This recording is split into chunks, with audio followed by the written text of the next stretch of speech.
The loudest person in the room almost never wins the room. Read that again. Because everything you've been told about networking is backwards. It's not about charisma. It's not about talking more. And it's definitely not about handing out business cards like confetti.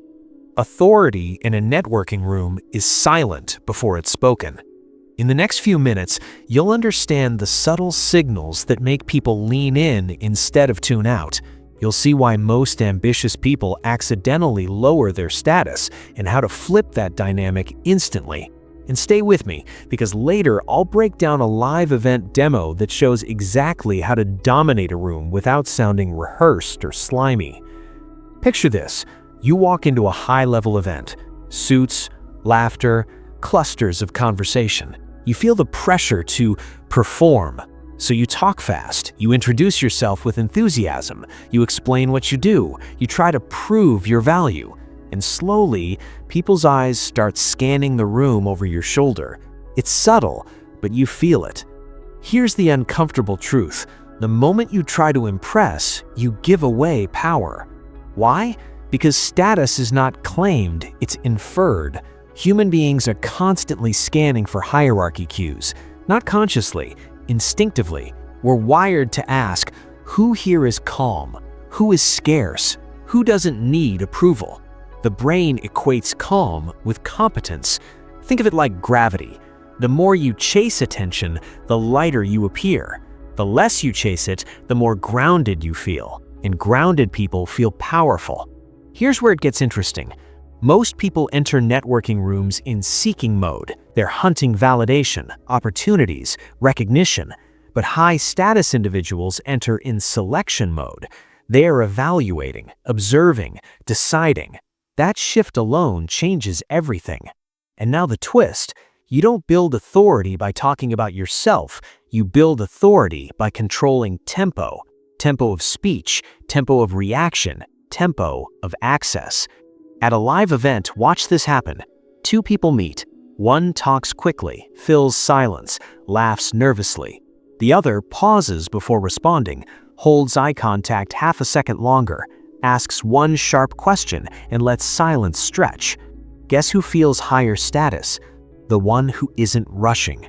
Silence, when used deliberately, creates psychological tension, and tension creates attention.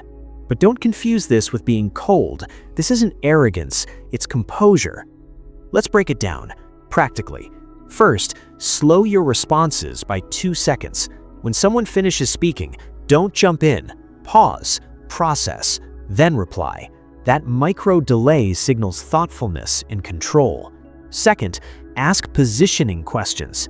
Instead of what do you do, ask what's the most interesting problem you're solving right now. Now you've shifted the conversation upward, depth over surface. Third, don't over-explain your value. State what you do simply, then stop. Let them ask for more. When you give everything up front, you remove mystery, and mystery is social leverage. Fourth, manage physical stillness. Fewer gestures, slower movements, controlled posture. High-status individuals move less because they're not seeking reassurance from the environment. Fifth, exit strategically. Leave conversations slightly early while energy is still high. I'm going to connect with a few others, but I enjoyed this. That communicates abundance. You're not clinging. Now, here's the deeper layer most people miss. Authority isn't about dominating others. It's about dominating your own need for approval.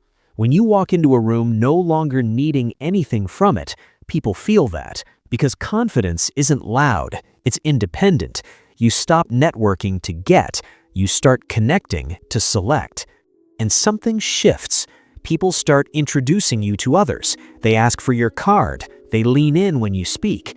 Not because you forced it, but because you signaled value without begging for it. Re-engage with this idea. The room doesn't reward the loudest voice. It rewards the most grounded presence. Next time you enter a networking event, don't try to win the room.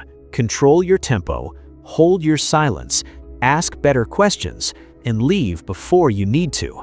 And remember this, the person who needs the room the least controls it the most.